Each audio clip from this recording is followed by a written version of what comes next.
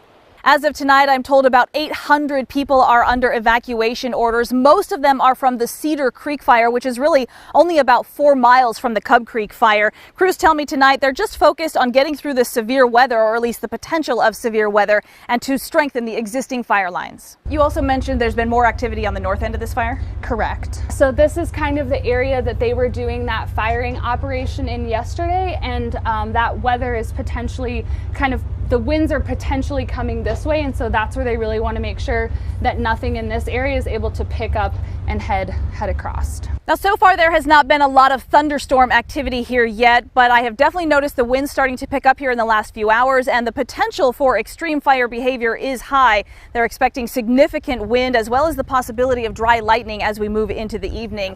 Before we wrap up here tonight, Colfax and Placer in Nevada counties tonight, we have learned 3 people suffered minor injuries.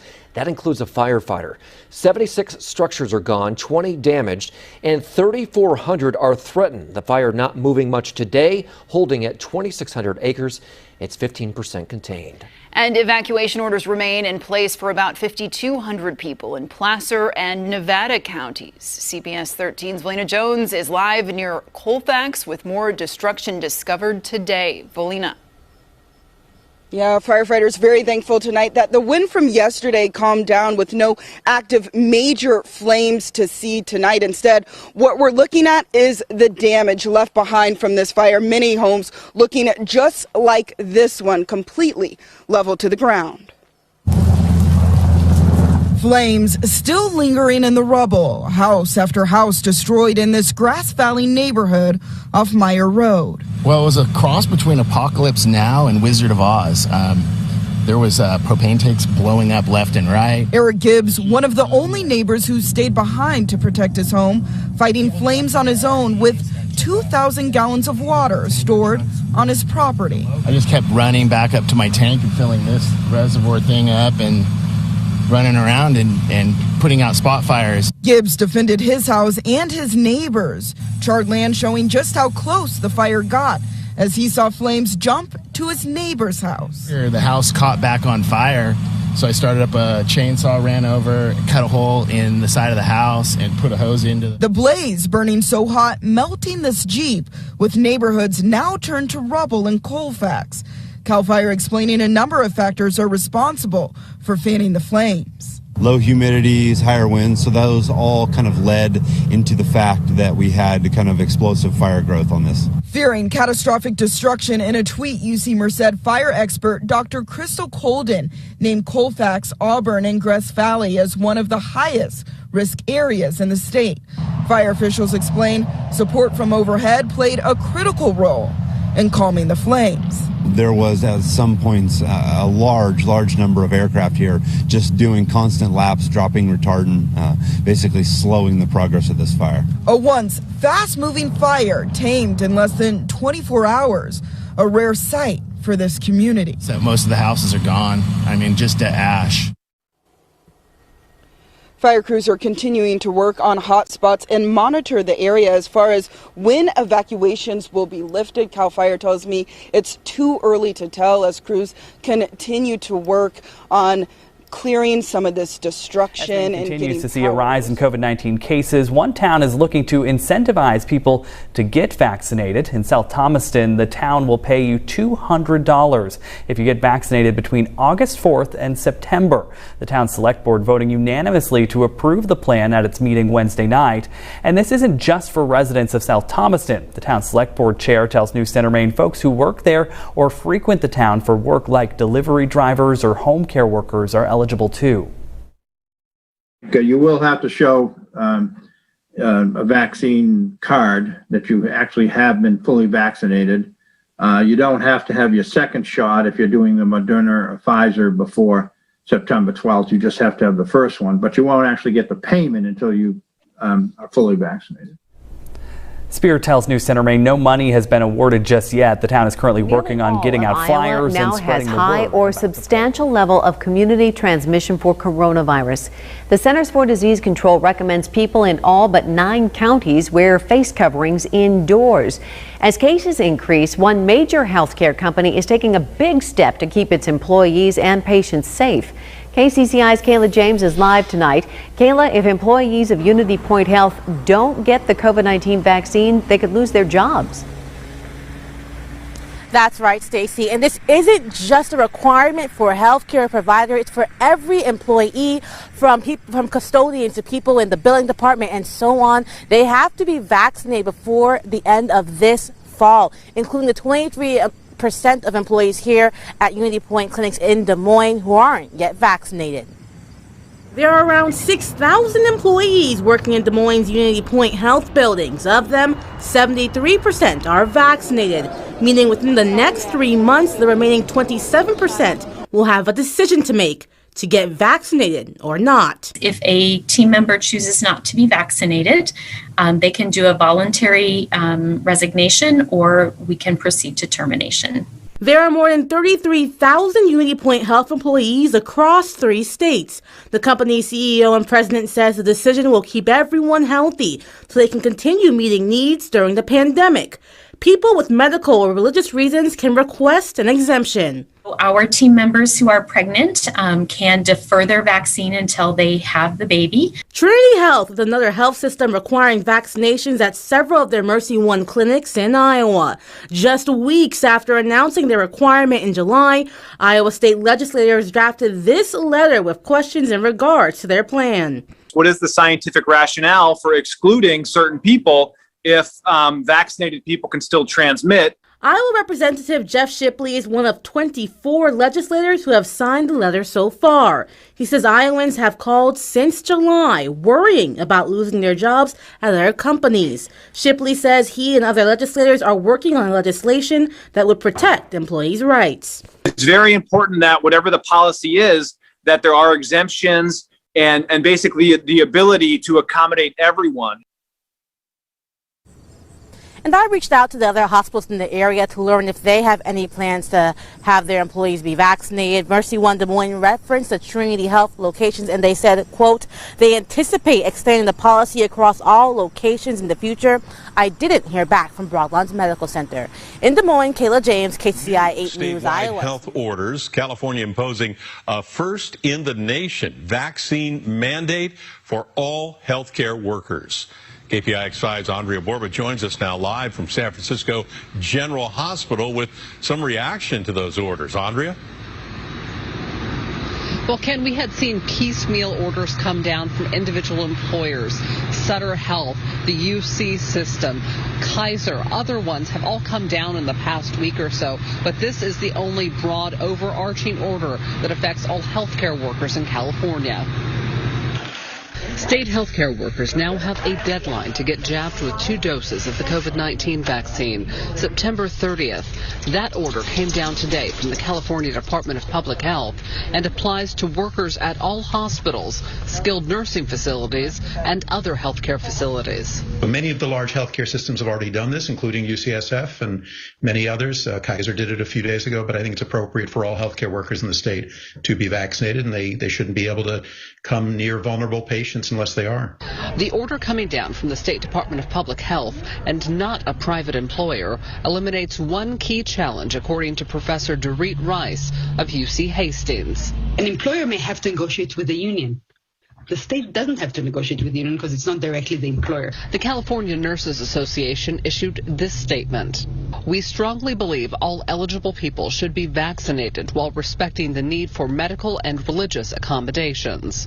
The order does allow exemptions with a caveat. If the state allows people who are exempt to continue working as long as they get tests and wear masks.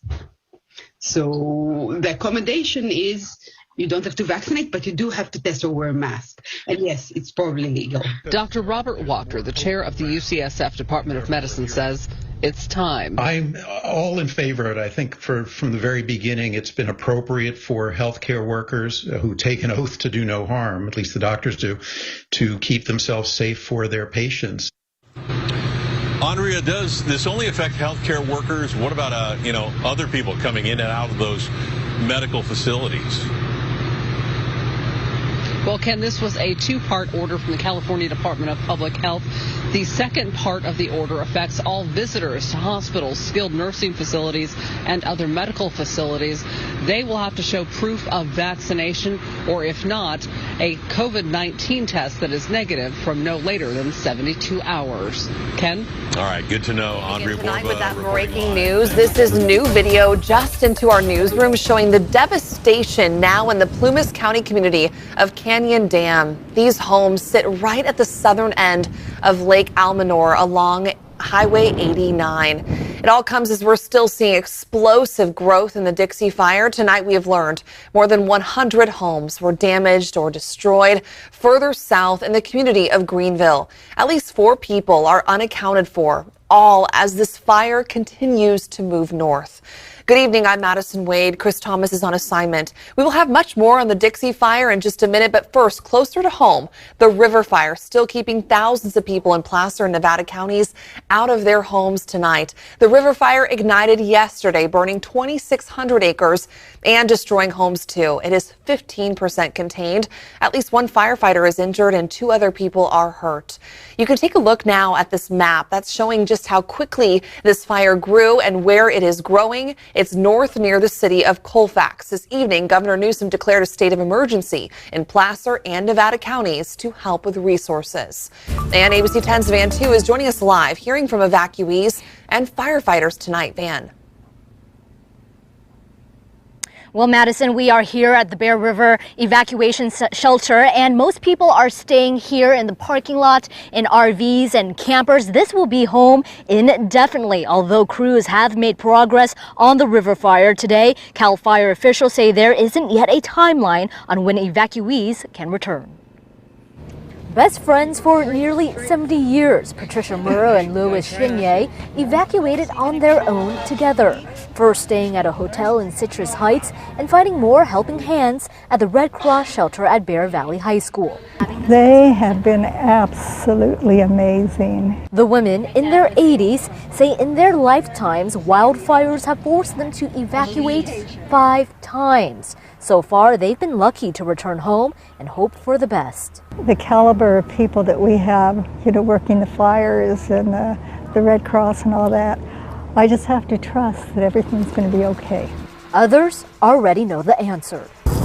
Well, I'm thinking that better get out of there. With the behemoth of a fire at his doorstep, this video shows the final moments Frank Robinson would ever spend at his home on Wildwood Lane. Well, it's completely gone. And all our neighbors, great neighbors, they're leveled. Robinson's house among 76 homes destroyed and 20 damaged by the river fire, according to Cal Fire. While some 900 crew members took advantage of cooler temperatures Thursday and made progress on building containment lines, their fight isn't over. Getting those crews out there, getting around. Two House bills that would have given school districts the power to put in a mask mandate failing in the State House committee today. Lawmakers discussed two separate mask bills, one of which was a new one introduced by Representative Tippy McCullough, would have allowed school districts, open enrollment charter schools, and publicly run daycares to implement mask mandates. It is time for our state leaders to set aside rhetoric, egos, and politics, and to do what is right for the public health of our citizens. They are not your children. They are the parents' children.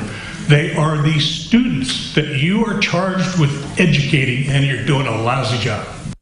That bill failed, and the committee took up amendments to the bill that they heard yesterday. Ultimately, it failed as well. So now the House will meet tomorrow morning at 8:30 to take up the federal PUA law. July was a really shaky month for Yellowstone National Park. The U.S. Geological Survey shared its monthly report on earthquake activity yesterday. There were more than 1,000 earthquakes around Yellowstone for the month of July. It's the most reported at the national park since June of 2017. Most of the tremors were part of 7 different swarms. Now keep in mind, earthquake swarms are somewhat common around Yellowstone. The largest swarm. And we all know that frontline workers have been some of the biggest heroes of the pandemic so far. And now 6 of them are Barbies. It's part of an initiative from Mattel honoring frontline workers during the pandemic. And one of the Barbies is a doctor from Las Vegas. Orko Manna joins us now with more on her improbable journey. Orko? Well, Denise, Dr. Audrey Sue Cruz was born in Hawaii, grew up in Las Vegas, and graduated from the University of Nevada School of Medicine. She's a physician, a mother, and now a Barbie doll.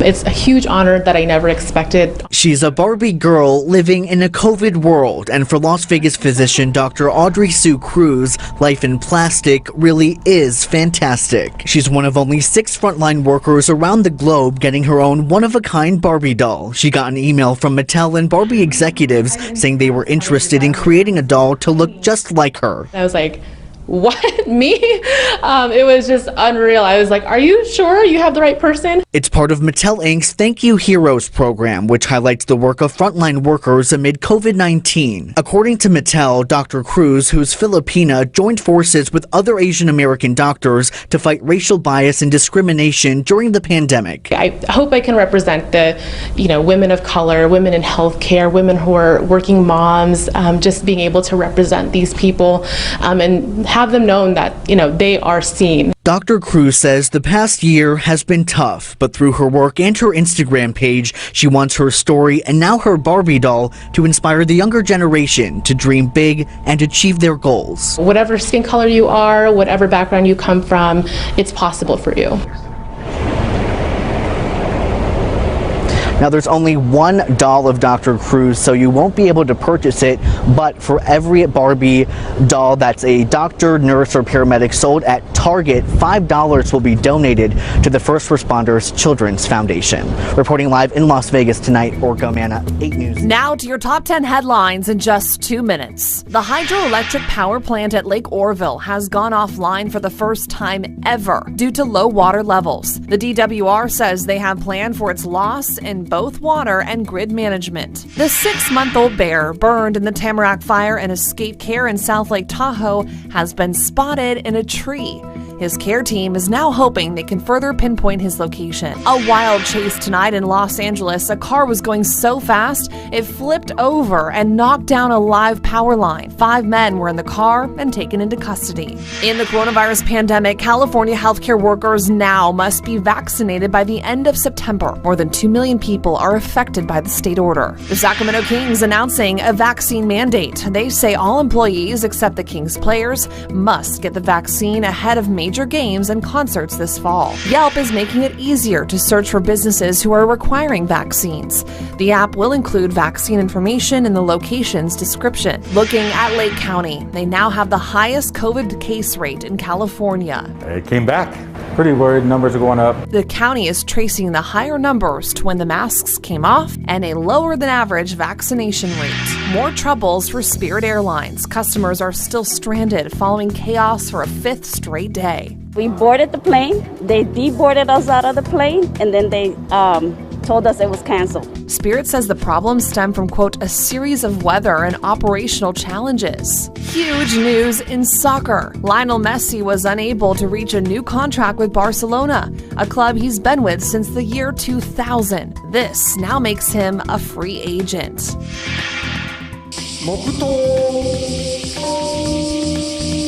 And away from the Olympics today in Japan, Hiroshima marked the 76th anniversary of an atomic bomb that killed 140,000 people. The city's mayor called for all nations to work together to abolish nuclear weapons. And those are your top 10 headlines in just National Park. One expert called it, quote, doozy of a month. The U.S. Geological Survey shared its monthly report on earthquake activity on Monday.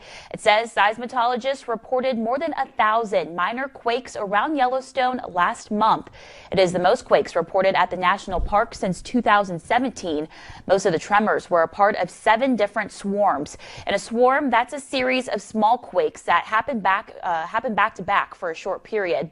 The agency says the largest swarm saw more than 764 earthquakes hit beneath Yellowstone Lake. On crime news. Another breaking story that we are following this hour. Tragedy in southeast Alaska. 6 people were killed when their sightseeing plane crashed. That plane with the pilot and 5 passengers on board, it was found near 𝐾𝐻EC this afternoon. All 5 passengers were from a Holland America cruise that left Seattle on Saturday. The cruise line says that plane involved is not affiliated with the company and was independently operated by Southeast Denver's Aviation. awful air quality is now getting international attention. We've had air quality alerts every day for a month, and it begs the question, is this our new normal? The air quality has been so bad the mountain views are blocked, and things are expected to get worse over the weekend. Today, Denver had the 9th worst air quality in the world. It's joined in the top 10 by cities like Kabul, Afghanistan, and Mumbai, India. The only U.S. city in the top 25 is Detroit. Tonight, we're looking at the short-term and long-term problem. Meteorologist Warren Whitney is going to show us what's coming up this weekend. We start, though, with Jeff Todd and the long-term outlook. And, Jeff, the city of Denver could actually face penalties for this. Karen, the ozone measurements have gotten so bad over the past few years, the Environmental Protection Agency is looking at putting new restrictions on the Denver area. The air is something that the state measures every day, tries to predict, and so much of it is coming from outside of our borders. We've had a notable string of poor air quality. On a daily basis, it's Dan Welsh's job to look at the forecast and study Colorado's air quality. Certainly we've seen higher values of fine particulate matter than we would normally expect this time of year. Welsh says Colorado saw an early start to particulate matter in the area from wildfires here, and smoke from fires to our west has continued to make the situation worse without a major change in the weather pattern. And it kind of has a tendency to hug the Front Range because of the airflow patterns and daytime heating. Meaning our views from all over the metro area of mountain peaks or downtown skylines will be diminished. Welsh says right now we have high levels of fine particulate from the smoke and increased ozone. This year, we've been seeing a little bit higher values than we would typically expect. While some people brave the hot and hard to breathe conditions outside, it could be an issue folks along the Front Range have to deal with in most summers to come. We don't really expect to see a decrease in the fire activity and some of these long, hot, dry stretches. So I'd hesitate to call it the new normal, but I also would not expect it to go away. The EPA told us that it is looking at new restrictions specifically around emissions. Like we could be buying a new type of gas, one that actually reduces smog. Those restrictions will be finalized next year. We're live in Lakewood tonight. Jeff Todd covering Colorado. Really shaky month at Yellowstone National Park. The U.S. Geological Survey shared its monthly report on earthquake activity Monday. It says seismologists reported more than 1,000 minor quakes around Yellowstone last month. It is the most quakes reported at the national park since June 2017. Most of the tremors were a part of 7 different swarms. A swarm is a series of small quakes that happen back to back for a short period. What does it mean? Means I won't go to Yellowstone for a while. I'm going to wait till Yellowstone calms down. Okay, and you'll get there just in time for it to for the big one. Yeah. I think it just means apocalypse, that's all. You know, go back to the strategies that work, okay? Because we need to put an end to this. At the start of the pandemic, the concern was mainly for the elderly who are being hospitalized in high numbers. But with the more contagious Delta variant, an increasing number of young people are going to the ER with COVID. And that includes kids who are still unable to get vaccinated. WRTV reporter Nikki Dementri shares the latest when it comes to COVID and kids tonight. You got anything to say? David Walden is dad to 2-year-old Aria. He says when it comes to COVID and kids, COVID, it's been annoying just due to the fact that people aren't just getting vaccinated and moving forward with it. The Lawrence dad says his family is hoping things make a closer return to normal soon in order to help with socialization of their toddler without worry of getting the virus. I'm just wanting her to be out and about, and I don't want her to know four walls. I want her to know the open world. But not everyone feels the same. Another parent I spoke with off camera told me she didn't share in those concerns, adding her family is unvaccinated. Regardless of opinion, this is what Riley Hospital for Children is seeing right now. The numbers of the last few days, you're talking about 30, 35 kids coming to the emergency room. When you compare to that with numbers back in January, probably that same number, you would probably see it over a week or two. It's a trend seen not just here in Indy, but across the states. In June, doctors at Johns Hopkins say they had 12 children test positive. But in July, that number jumped to 181. This report is from our sister station in Tampa Bay. There, too, hospital staff has seen a spike in kids with COVID-19. We have no clear evidence that the Delta strain or Delta variant is more severe in children. Except for when it comes to numbers, right? We know that this virus is more transmissible. Dr. John Christensen says most kids coming to Riley's ER are able to go home and are not admitted. Still, he says even though many kids experience mild symptoms, this virus can quickly spread. There's probably a lot of our colleagues out in the community who are seeing children in other facilities, but also in urgent care centers and doctors' offices that probably have coronavirus. So we may be seeing just the tip of the iceberg. Christensen asked parents to continue keeping up with good health measures. That means social distancing, masking, and hand washing. Something Walden says his family plans to do until little Aria can get vaccinated. Working for you. Can you say bye-bye? Nikki Dementri, WRTV.